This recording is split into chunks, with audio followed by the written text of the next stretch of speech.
Assalamualaikum warahmatullahi wabarakatuh. Waalaikumsalam warahmatullahi wabarakatuh. Bismillahirrahmanirrahim. Alhamdulillahi rabbil alamin. Wassalatu wassalamu ala ashrafil mursalin wa ala alihi wa ashabihil mujahidin at-tahirin, amma ba'du. Saudara-saudara kaum muslimin rahimakumullah, sebagai kelanjutan dari pembicaraan kita tentang serial para nabi, maka pada pertemuan kali ini kita akan membicarakan riwayat tentang Nabi Sulaiman alaihi salam dan Ratu Balqis. Nabi Sulaiman adalah putra dari Nabi Daud alaihi salam, yang Nabi Daud ini merupakan keturunan yang ke-12 dari Nabi Yakub. Pada diri Nabi Sulaiman bertemu kebesaran dunia dan kebesaran akhirat. Ya, beliau seorang raja. Ya, beliau seorang rasul.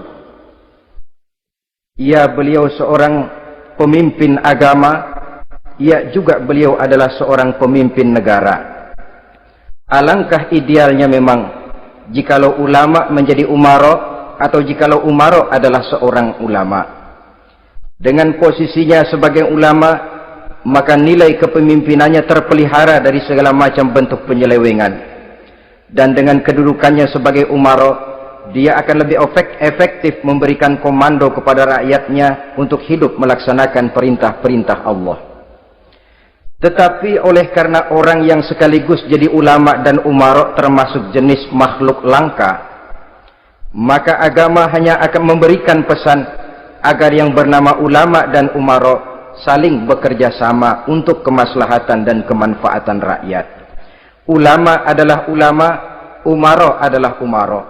Jikalau keduanya bisa berjalan dan berdampingan dengan baik, rakyat akan jadi nikmat. Tapi kalau keduanya centang perenang, tentu rakyat akan jadi kiamat adanya. Ma'asyiral muslimin rahimakumullah. Mengapa figur Nabi Sulaiman adalah figur yang bertumpu kebesaran dunia dan akhirat? Kita lihat dari sejarah bahwa Allah memberikan mukjizat kepada para rasulnya biasanya sesuai dengan kecenderungan umat yang dihadapi pada waktu itu.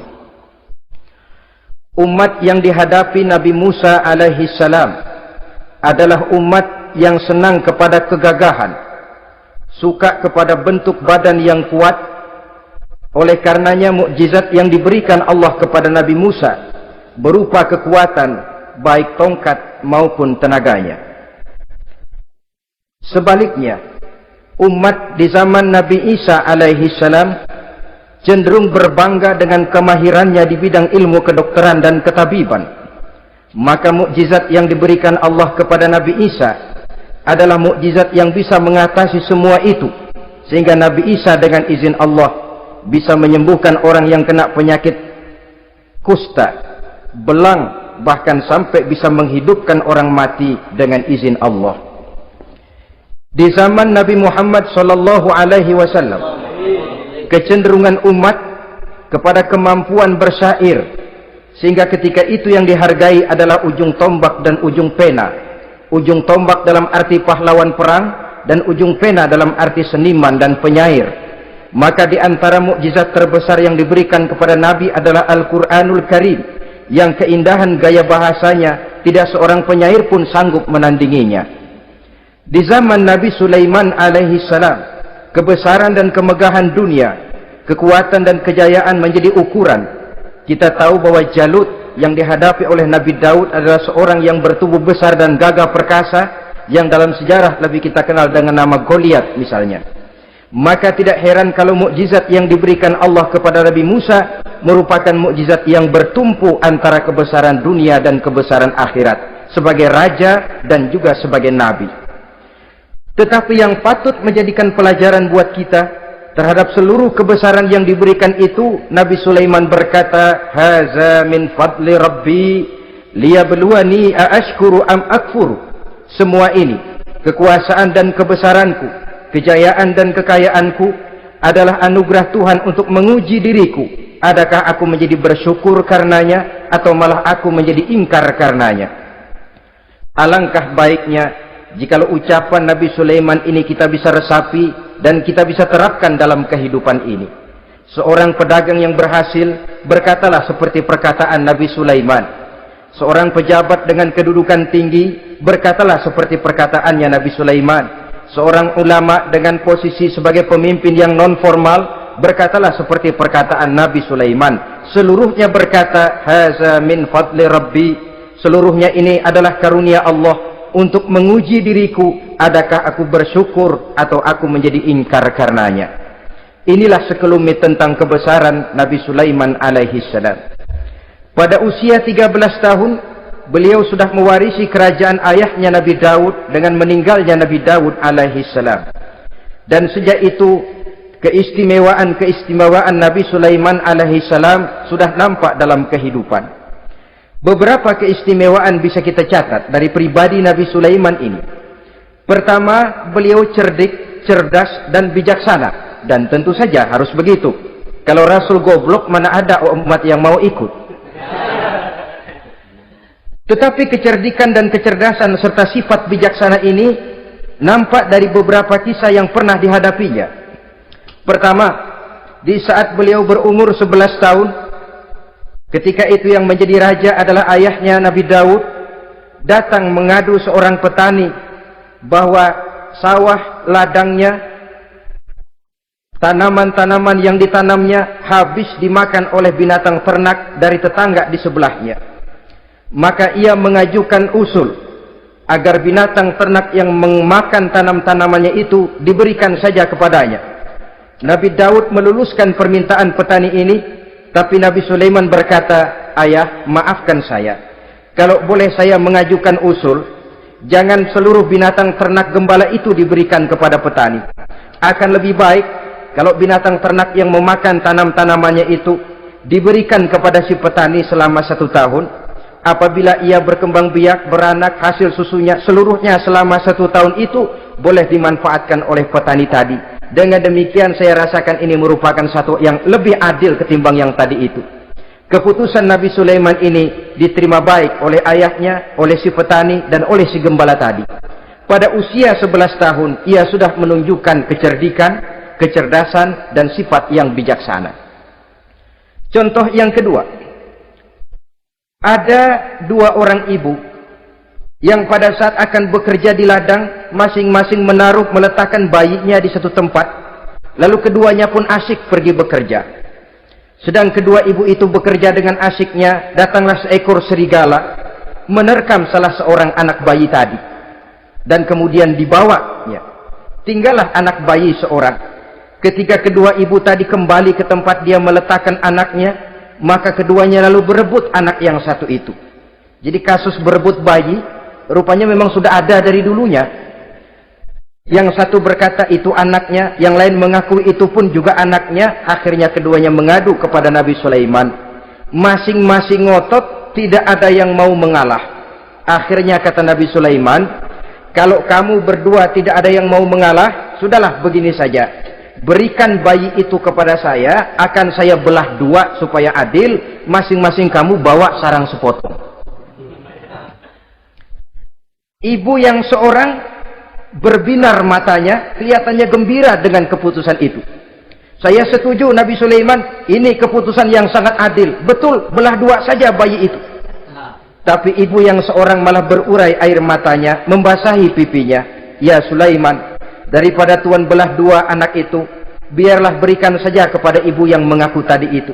Tidak sampai hati saya melihat anak yang begini ini harus menjadi korban. Biarlah dia diasuh oleh ibu yang mengakuinya tadi, asal dia tetap hidup. Nabi Sulaiman tersenyum lalu berkata kepada ibu yang berurai air mata tadi, ambillah anak ini bu, karena ia memang benar anak ibu. Sebab sekejam-kejamnya hati seorang ibu tidak akan sampai melihat anaknya dibelah 2. Adapun engkau ibu yang gembira, engkau sesungguhnya ibu yang kurang ajar.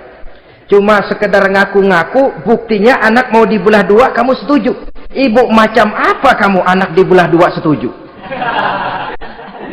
Akhirnya ibu yang satu itu menerima hukuman yang setimpal karena mengakui sesuatu yang bukan haknya. Di sini kita lihat kebijaksanaan yang dimiliki oleh Nabi Sulaiman alaihi salam. Bukti yang ketiga, pada waktu beliau mengadakan jihad fi sabilillah, beliau mengadakan mobilisasi dana.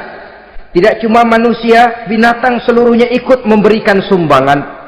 Ketika datang gajah, gajah nyumbang kerbau. Datang kerbau, kerbau nyumbang kambing.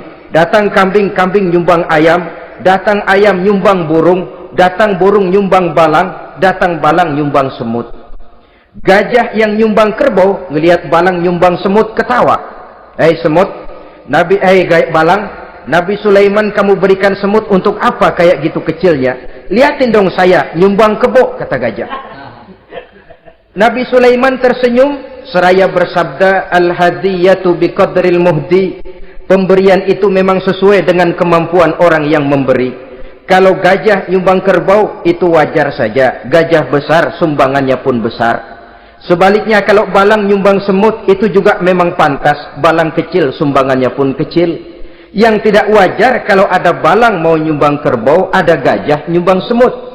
Di sini kelihatan watak yang bijaksana dari Nabi Sulaiman alaihi salam. Ini merupakan ciri keistimewaannya. Setiap rasul dibekali dengan sifat ini yang namanya sifat fatonah. Cerdik, cerdas, dan bijaksana. Yang ini memang merupakan mukjizat.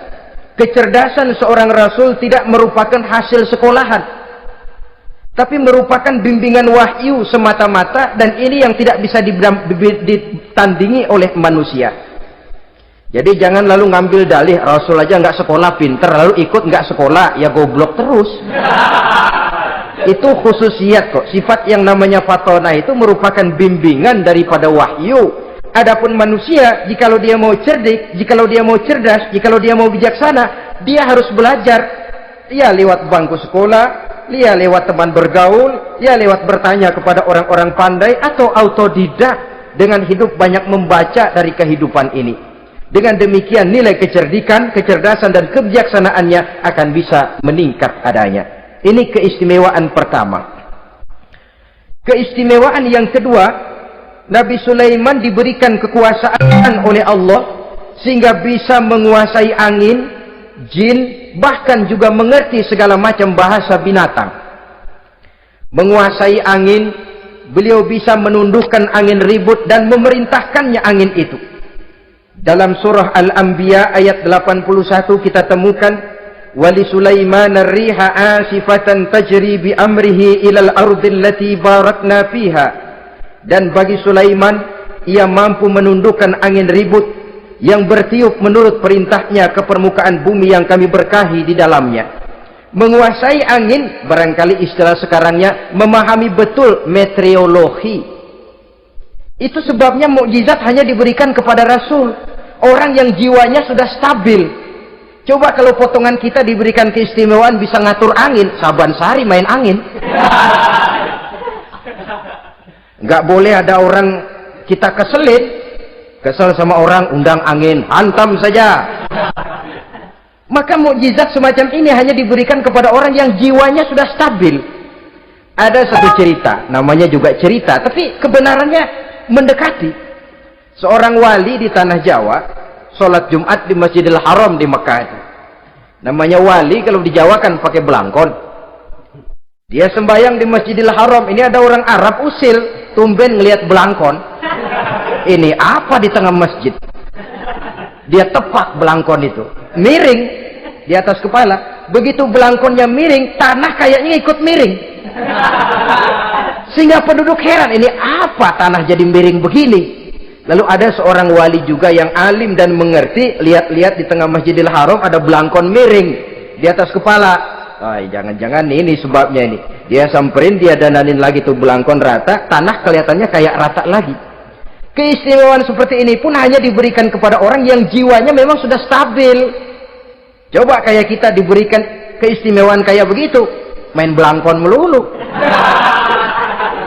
Saudara-saudara kaum muslimin rahimakumullah, juga bisa menguasai jin, memerintahkan jin, dan juga mengerti segala macam bahasa binatang.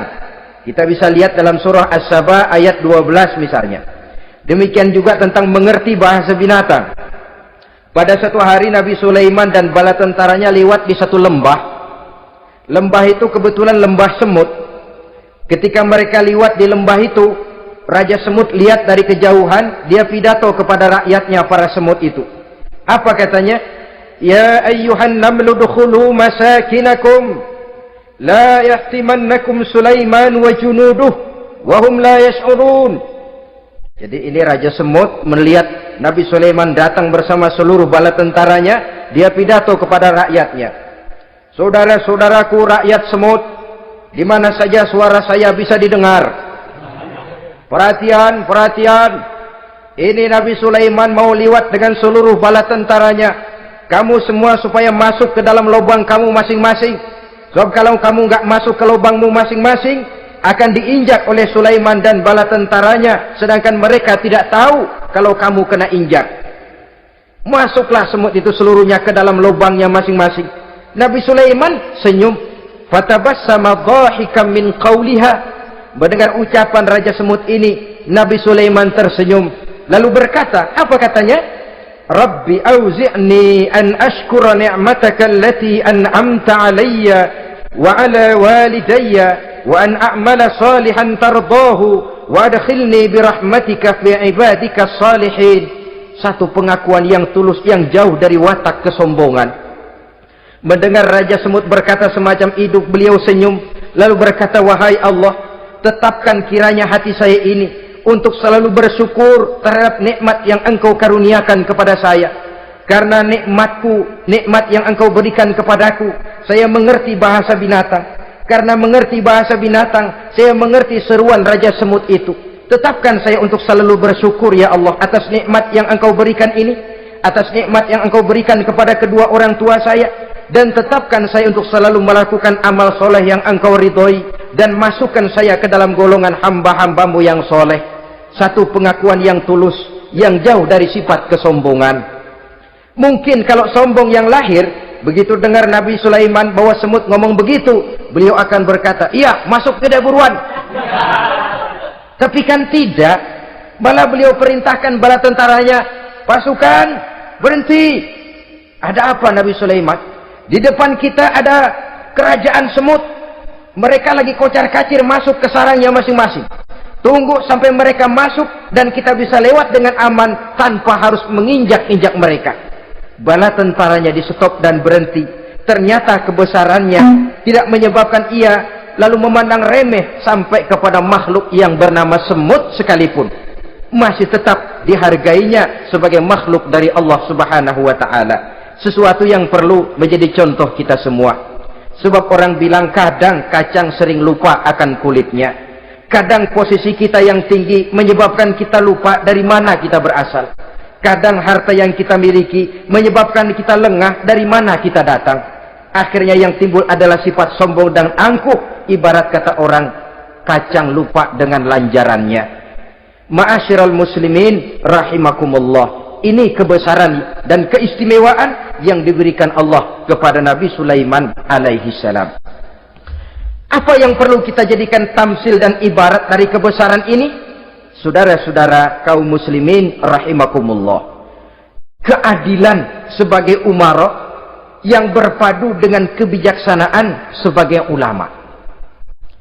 Satu hari seorang sahabat bertanya kepada Rasulullah sallallahu alaihi wasallam, ya Rasul, kalau pada satu saat ajal merenggut Tuhan berlalu meninggalkan kami sekalian, kita berpisah untuk selamanya ya Rasul. Dalam kondisi semacam itu, azahrul ardi khairun lana ambatniha.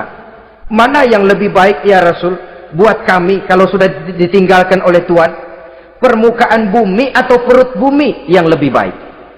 Ini pertanyaan dengan bahasa kinayah. Permukaan bumi maksudnya hidup. Perut bumi maksudnya mati. Orang kalau sudah masuk ke perut bumi kan habis. Ya Rasul, kalau engkau sudah tidak ada meninggalkan kami semua, mana yang lebih baik buat kami, hidup atau mati? Bukan main pertanyaan ini. Di satu sisi menggambarkan cintanya sahabat kepada Nabi, sehingga kalau tidak bisa mati bersamaan, biarlah mati beriring saja. Di lain pihak juga mencerminkan bingungnya sahabat kalau sudah ditinggalkan oleh Rasul. Atas pertanyaan ini, apa jawab Rasul? Kamu nggak usah khawatir. Walaupun aku sudah tidak ada, kembali ke hadratullah azza wa jalla, meninggalkan kamu semua, kamu tidak usah bingung. Dengan syarat, idza kana umara'ukum khiyarukum wa amrukum syura bainakum wa aghniyaukum askhiyaukum fa zahrul ardi khairul lakum min batniha.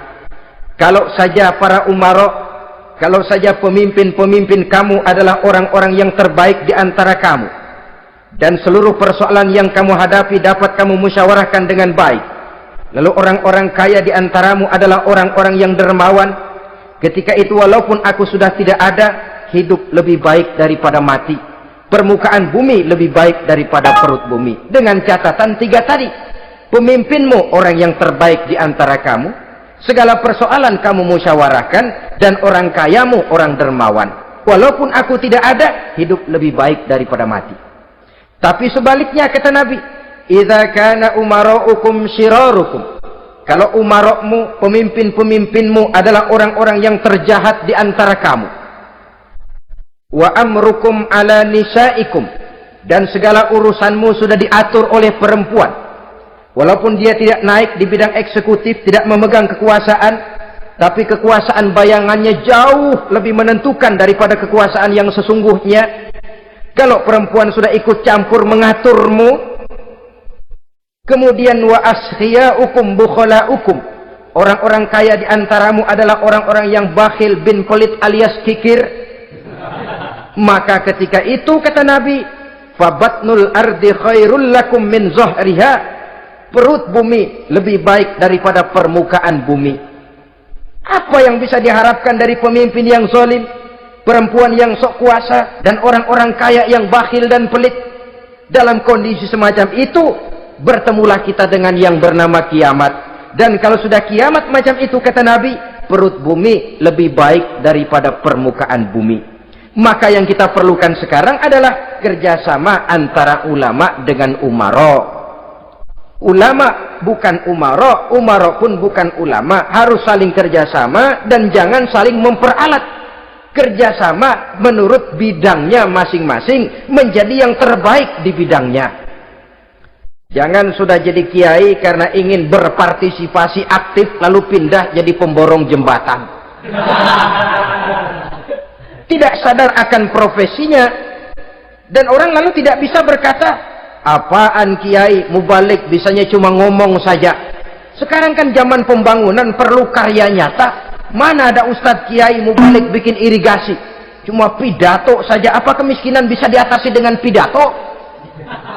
Ini juga orang tidak ngerti urusan. Wong Nabi saja ngajarin kok, iza wusidal amru ila ghairi ahlihi fantaziri sa'ah, yang kemudian diterjemahkan dalam manajemen modern, the right man on the right job, bahwa persoalan harus diserahkan kepada orang yang memang ahlinya. Lah kalau kiai ngurus irigasi, apa nanti lurah mau ngajar fikih, camatnya ngajar tafsir, kacau jadinya.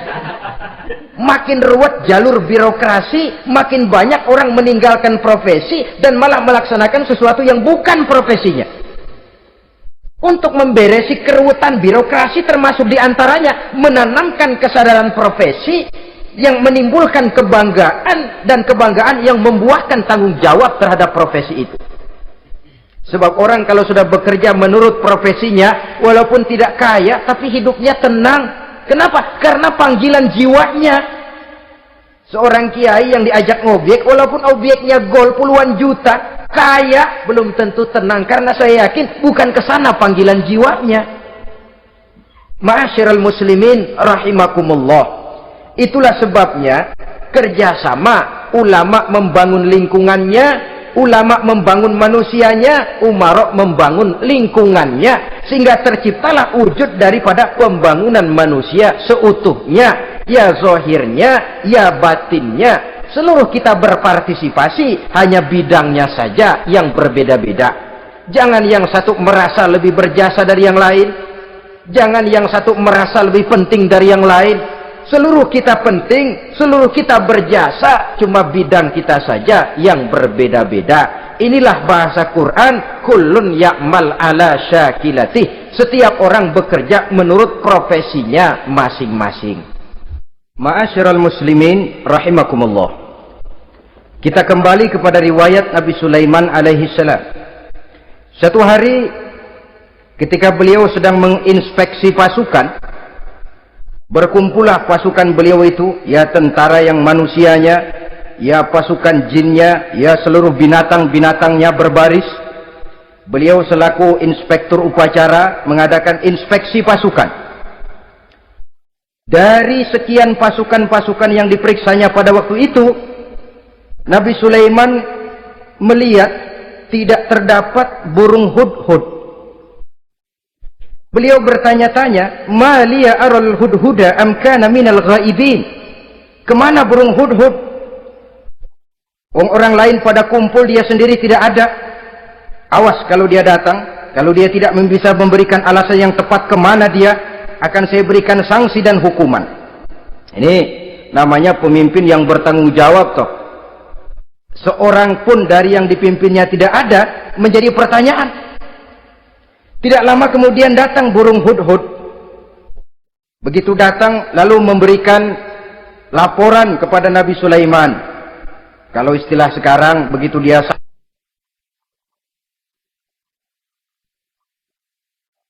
sampai berdiri hormat, lapor, kata hudhud ini.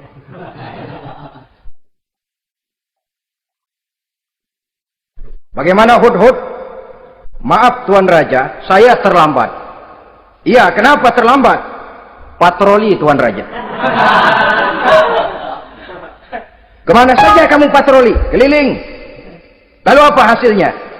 Inni wajadtu mar'atan tamlikuhum wa utiyat min kulli syai'in wa laha arsyun azim.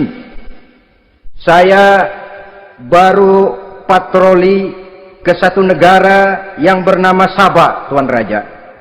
Sabah. Saudara tahu Sabah? Di mana itu? Dekat ibu kota Yaman sekarang. Di sana Tuan Raja, kata hudhud ini, wajadtu mar'atan tamlikuhum. Yang jadi raja perempuan. Kalau Tuan raja besar, Tuan orang laki. Ayah Tuan raja besar, Nabi Daud, laki. Ini mah model Tuan Raja. Orangnya rajanya raja besar tapi perempuan. Tumben saya ngelihat ada raja perempuan, kerajaannya begitu besar. Begitu. Iya. Lalu dia jadi raja bagaimana? Ya mewarisi kerajaan ayahnya Sri Baginda Raja Sarahil. Ketika ayahnya wafat, dia naik. Walaha arsyun azim. Singgasananya besar, bagus, antik Tuan Raja. Terus bagaimana lagi? Wajadtuha wa qaumaha yasjuduna lisyamsi min dunillah. Yang jadi pikiran saya Tuan Raja, dengan kekuasaan yang besar, mereka itu seluruhnya, seluruh bala tentaranya dan kaumnya, yasjuduna lisyamsi, mereka menyembah matahari, bukan menyembah Allah. Mendengar ini Nabi Sulaiman tergerak hatinya. Waktu mendengar rajanya perempuan, kekuasaannya besar, belum tergerak. Tapi ketika sampai kepada yasjuduna lisyamsi, mereka sujud kepada matahari, di situ pribadi seorang rasulnya tergerak. Siapa nama ratu itu? Namanya Ratu Balkis Tuan Raja. Begini hudhud, laporan kamu saya terima. Alasan kamu datang terlambat bisa dipertanggungjawabkan. Kamu tidak kena hukuman. Cuma begini saja hudhud, karena kamu yang laporan, kamu yang tahu lokasi negaranya, kamu yang harus melaksanakan tugas ini. Apa Tuan Raja? Idhab bi kitabi hadza fa'alqih ilaihim. Kamu berangkat lagi ke negeri Sabah, bawa surat saya, berikan kepada mereka. Tsumma tawalla anhum. Kemudian kamu berpaling dari mereka, tapi jangan pulang. Fanzur madza yarji'un. Lihat apa reaksi mereka setelah menerima surat ini. Baik Tuan Raja, baik. Nabi Sulaiman menulis sepucuk surat kepada Ratu Balkis. Dan surat itu dibawa oleh burung hudhud tadi. Terbanglah si burung hudhud ini ke negeri Sabah, masuk ke istana Ratu Balkis, dan surat itu jatuh di kamar Ratu Balkis. Diambil surat tadi, kemudian dibaca. Apa isi suratnya? Innahu min Sulaiman wa innahu bismillahirrahmanirrahim alla ta'lu alayya wa'tuni muslimin. Surat ini dari Sulaiman. Bismillahirrahmanirrahim. Jangan kamu merasa lebih tinggi dari aku, datanglah kepadaku dan masuk ke dalam agama Islam. Suratnya singkat, padat, ultimatum. Jadi nggak pakai bahasa kembang, nggak pakai bahasa basi, langsung kepada isi. Surat ini dari Sulaiman. Bismillahirrahmanirrahim. Jangan kamu merasa lebih tinggi dari aku, datanglah kepadaku dan masuklah ke dalam agama Islam. Ini yang disebut dakwah langsung tanpa pakai kembang. Saudara-saudara, menerima surat semacam ini, Ratu Balkis lalu ngumpulin para pembantu kerajaan, aparat pemerintah lah zaman sekarang, termasuk menteri-menteri, dipanggil sidang darurat di istana Ratu Balkis, membahas datangnya surat dari Nabi Sulaiman alaihissalam. Tuan-tuan para menteri, bagaimana Sri Ratu? Saya dapat surat. Dari mana? Dari Sulaiman. Katanya apa? Jangan kamu merasa lebih hebat dan lebih tinggi dariku. Datanglah kemari dan masuklah ke dalam agama Islam. Menurut pendapat tuan-tuan menteri, bagaimana surat ini? Apa kita penuhin permintaannya? Kita datang rame-rame masuk Islam? Oh, kata menteri, jangan dulu tuanku. Gengsi dong. Kita ini kan kerajaan besar. Tentara kita gagah. Masa mau menyerah tanpa syarat? Soal nanti kita kalah atau menang itu soal lain, Tuan Perdana Menteri, Tuan Ratu. Tapi bahwa kita punya harga diri itu harus kita tunjukkan lebih dulu. Jadi menurut Tuan Menteri bagaimana? Kami sih nunggu komando Tuan Putri saja. Artinya, kalau boleh, perang saja. Cuma mau duluin, takut dikiranya longcong. Kami sih gimana komando Tuan Ratu saja. Tuan komandokan berangkat, kami segera berangkat. Terserah Tuan Putri, kami seluruhnya loyal, taat dan setia menunggu titah dari Sri Paduka Ratu. Terima kasih para menteriku. Soal kesetiaanmu saya tidak meragukan. Tapi perang dimanapun selalu membawa kerugian.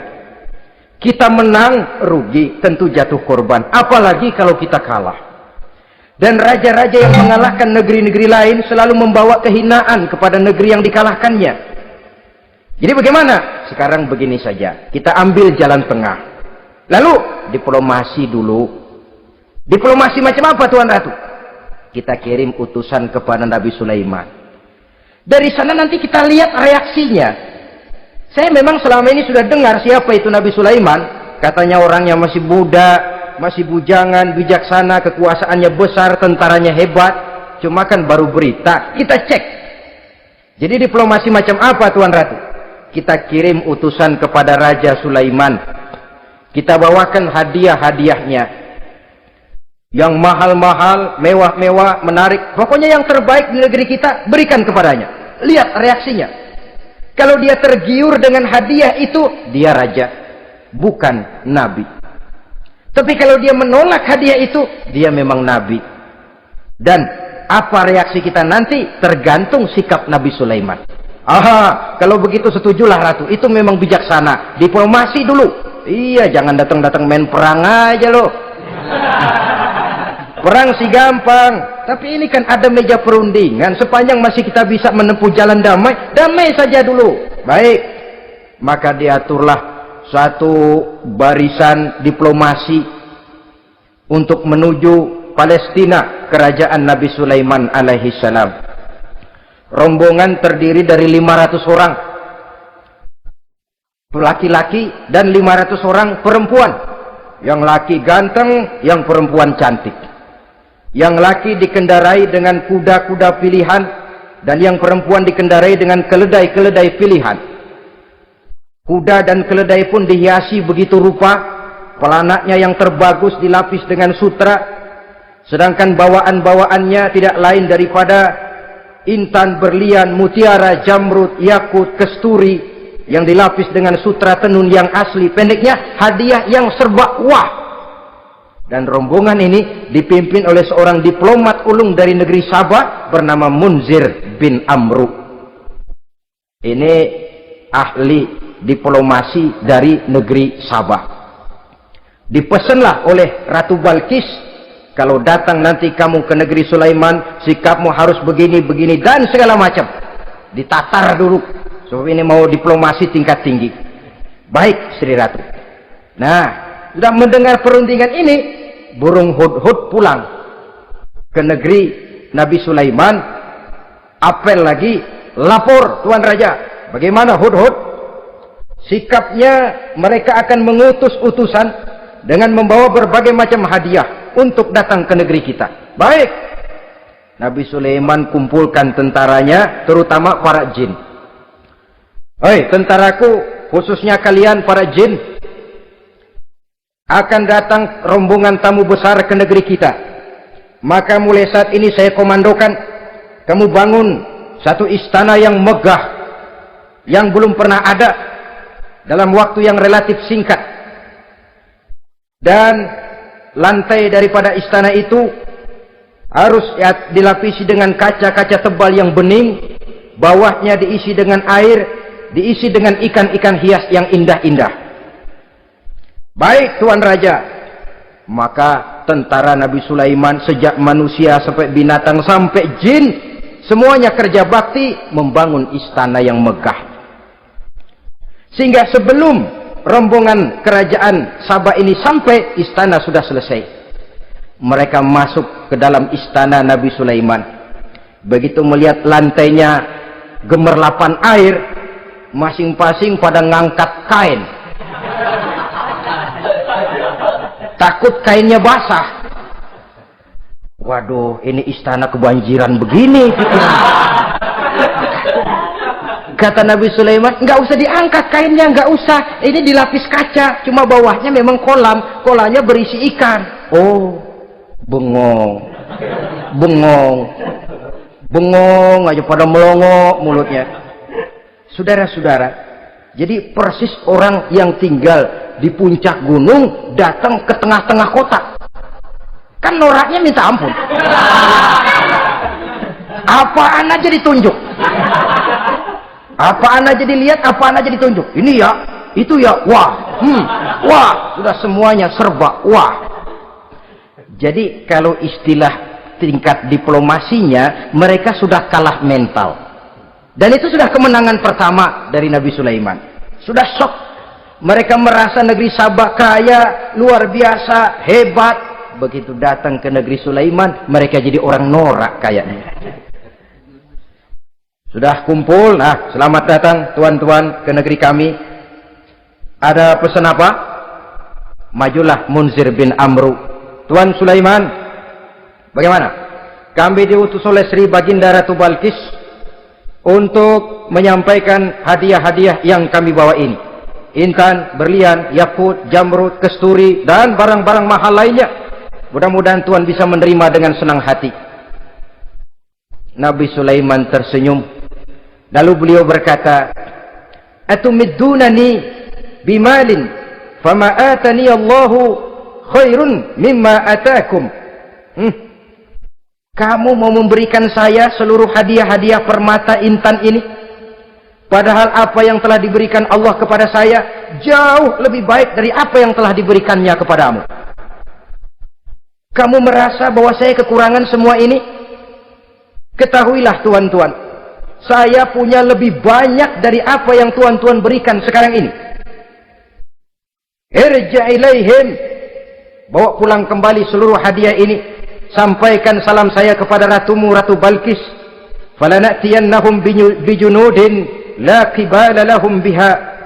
Kalau mereka tetap tidak mau datang menyatakan keislaman, kami yang akan datang ke sana dengan seluruh bala tentara kami yang mereka pasti tidak akan sanggup menghadapinya. Saudara bisa baca dalam surah An-Naml ayat 36. Saudara hadirin ma'asyiral muslimin rahimakumullah. Kalau orang sudah silau dengan yang namanya upeti, hadiah, harta, secara mental dia sudah jatuh. Andai kata ketika itu Nabi Sulaiman menerima seluruh hadiah tadi, maka misi kerasulannya tidak akan jalan. Wibawanya hancur dan dia tidak akan sanggup lagi mendakwahkan Ratu Balkis untuk masuk ke dalam agama Islam. Dia akan jadi cemoohan di negeri Sabah. Sulaiman ngomong aja dikasih hadiah telap. Nah, ternyata ada yang lebih mahal dari harta, ada yang lebih mahal dari intan dan mutiara, ada yang lebih mahal dari pangkat dan kedudukan. Apa dia? Harga diri. Dan itu yang langka sekarang ini. Lebih baik jalan kaki tapi kita bebas mendongakkan kepala kemanapun kita mau, daripada naik mobil empuk tapi mata nunduk saja nggak berani lihat ke atas. Kehilangan harga diri. Ulama yang kehilangan harga diri akan menyelewengkan ayat. Pejabat yang kehilangan harga diri akan melakukan segala macam penyelewengan dan lain sebagainya. Harga diri sesuatu yang mahal, terutama di kota-kota besar, kota-kota yang menyandang gelar metropolitan. Biasanya harga diri ini sudah tidak dihiraukan orang lagi. Cuma untuk uang yang relatif kecil, cuma untuk kedudukan yang temporer, orang tidak segan-segan mengorbankan sesuatu yang paling mahal yang bernama harga diri. Akhirnya suap merajalela, sogok menjadi-jadi, semir pun menjamur, bahkan malah kadang-kadang jadi target. Sehingga ada pernah berita jabatan wakil gubernur katanya dikomersilkan. Siapa yang bisa memberikan sekian puluh juta dia akan naik. Ini kalau sudah begini, ya salam. Orang itu kalau memperoleh satu jabatan karena mengeluarkan banyak uang, percayalah saudara, begitu dia naik ke jabatan itu, langkah pertama yang dia lakukan, bagaimana supaya uangnya bisa kembali.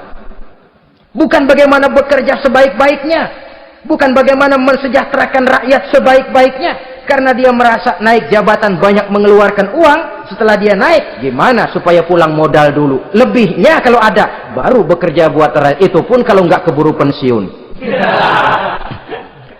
Kadang-kadang malah lebih celaka lagi, kalau sudah mau pensiun, baru bikin pemutihan. Wah, saya baru rajin iktikaf di masjid, pergi haji. Kenapa? Udah pensiun. Tapi waktu masih aktif, tanda tangan masih laku, nota masih dihargai, kata belece masih berwibawa, lupa berbuat untuk hari depan dirinya sendiri, yaitu akhiratnya, konon lagi untuk umat dan agamanya. Jadi untuk mengabdi, berbuat baik kepada umat, berkhidmat kepada agama, iktikaf di masjid, tuan-tuan, tak usahlah nunggu sampai pensiun. Manfaatkan posisi yang tuan-tuan punya sekarang ini untuk beribadah dengan sebaik-baiknya. Itu pun masih bersyukur, masih bisa mengadakan pemutihan daripada tidak sama sekali. Cuma alangkah akan lebih efektifnya lagi kalau itu diawali pada saat kita masih mempunyai posisi kunci. Ini reaksi Sulaiman, saudara-saudara. Diberikan hadiah yang mahal, atau midunani bimalin, kamu mau nyogok saya dengan hadiah ini yang diberikan Allah lebih hebat dari yang kau bawa sekarang ini. Apa yang saya cari? Oleh Allah saya telah diberikan sesuatu yang lebih besar dari yang kau bawa. Sudah, bawa pulang saja, sampaikan salam kepada ratumu. Kalau dia tetap ngotot tidak mau kemari, saya yang akan datang ke sana dengan seluruh bala tentara yang saya yakin sampean akan kewalahan ngadepinnya. Pulang, sampaikan salam saya, bawa seluruh hartamu. Diplomasi tahap pertama menang total. Utusan Raja Sabah sudah kalah mental, kalah juga fisik. Pulanglah mereka dengan membawa kembali seluruh hadiah yang mereka ingin sampaikan tadi. Bisa dibayangkan mentalnya, ya. Sama juga kita sudah punya niat ingin menyogok seseorang, tahu-tahu yang mau disogok nggak nerima, pulang kayaknya muka kan belipet. Sulit ketemu orang. Jadi perasaan kita orang pada ngetawain aja. Padahal orang mah nggak tahu persoalannya. Itu sikap mental sendiri itu. Jadi memang saudara-saudara ini berkaitan Walaupun yang mau nyogok banyak, kalau yang disogok nggak mau, nggak jadi. Walaupun ada yang minta disogok, kalau yang mau nyogok nggak ada, juga nggak nyetel. Nah ini nyetel, yang mau nyogok banyak, yang disogok pun ada. Jadilah perbuatan itu. Ma'asyiral muslimin rahimakumullah. Sampai mereka di kerajaan Sabah, mereka ceritakan itu, Ratu Balkis bengong. Ternyata yang saya dengar selama ini memang benar rupanya.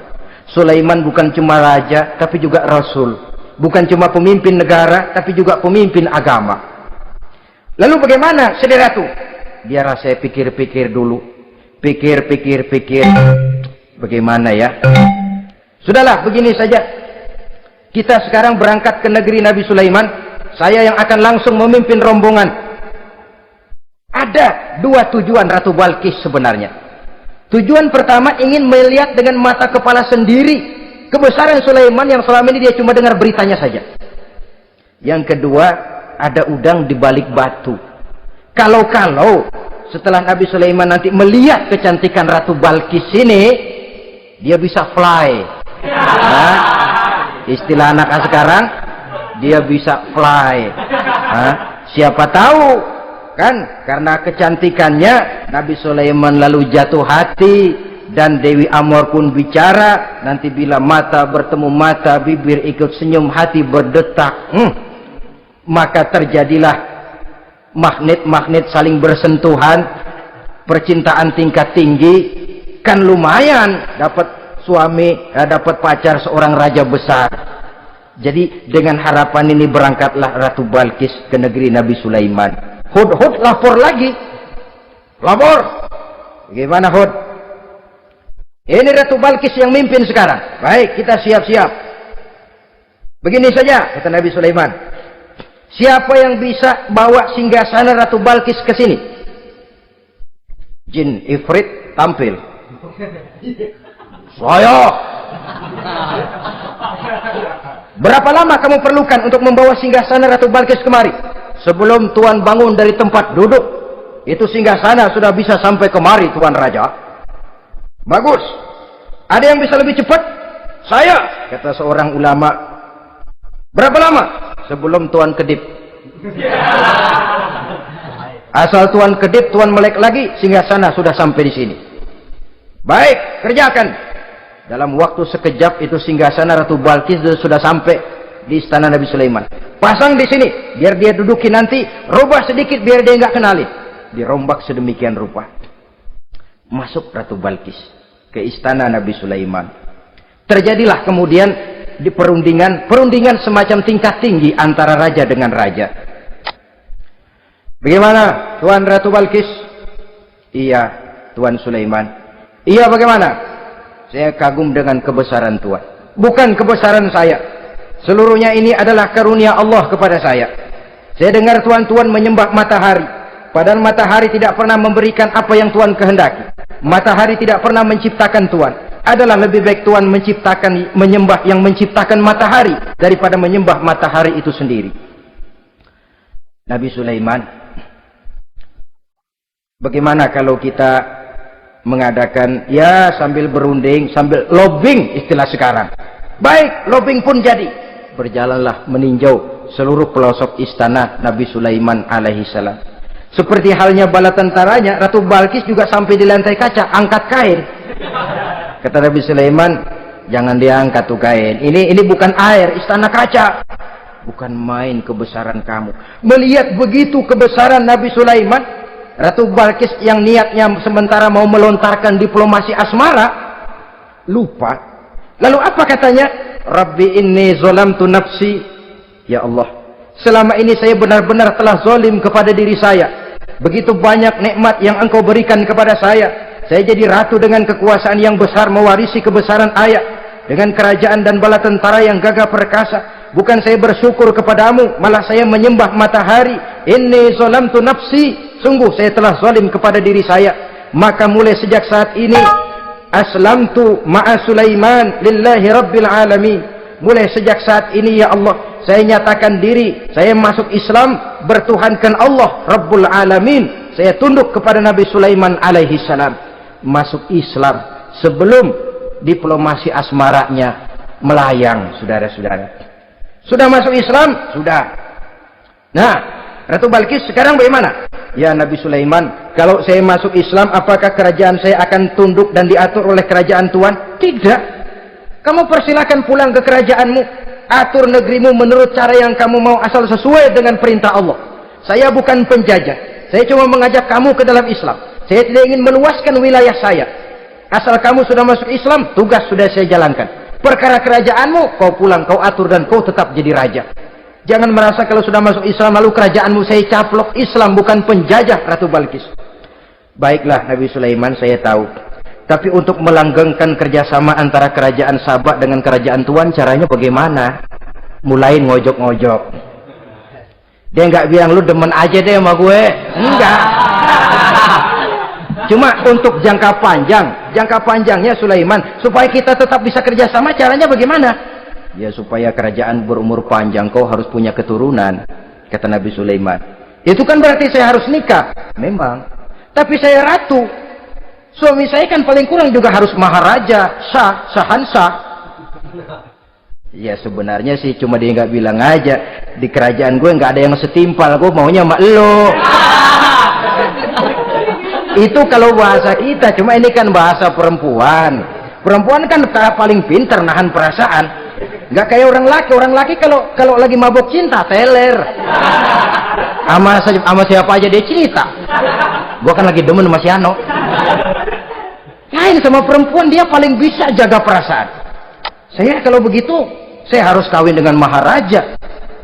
Ya kamu tinggal pilih saja, kata Nabi Sulaiman.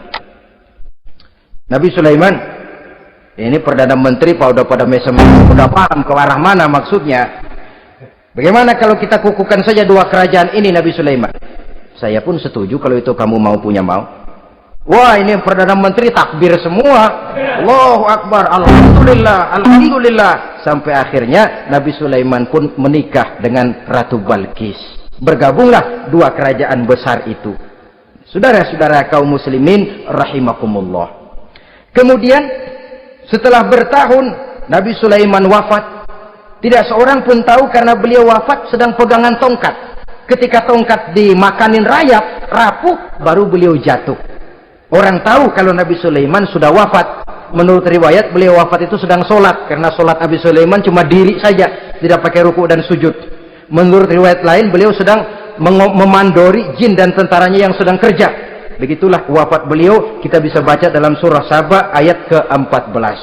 Setelah beliau wafat, Palestina diserbu oleh Raja Bukhtanasor atau Raja Nebukadnezar. Seluruh kebesaran Sulaiman di bumi hanguskan, istananya dihancurkan, intan permata dan kekayaan beliau dirampok, dan tinggallah kebesaran Sulaiman cuma legenda saja yang kita kenal dengan istilah Haikal Sulaiman. Legenda, riwayat-riwayat yang sampai sekarang ini masih bisa kita telusuri kebenarannya.